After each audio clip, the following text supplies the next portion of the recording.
তাআলা যদি দয়া করে আমাদেরকে মাফ না করে, আমাদের বাঁচার কোনো উপায় নাই। আপনি কি ভেবেছেন আপনার নামাজ দিয়ে আপনি জান্নাতে যাবেন?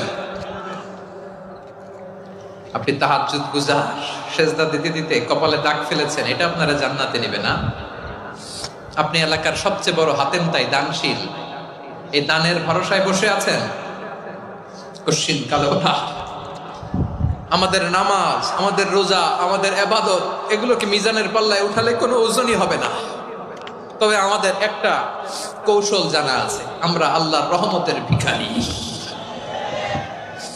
আমরা সেদিন আগেই গুনার স্বীকৃতি দিয়ে দেব। আমরা বলবো, আল্লাহ তুমি প্রশ্ন করার আগে তোমার একটা কথা বলি, আমারে কিছু জিজ্ঞেস করো না, আমি সব করেছি। এমন কোন পাপ নাই যে পাপ আমারে দিয়ে হয় নাই। তোমার রহমত দিয়ে তুমি জান্নাতে পাঠাবা, তোমার দয়ায় জান্নাতে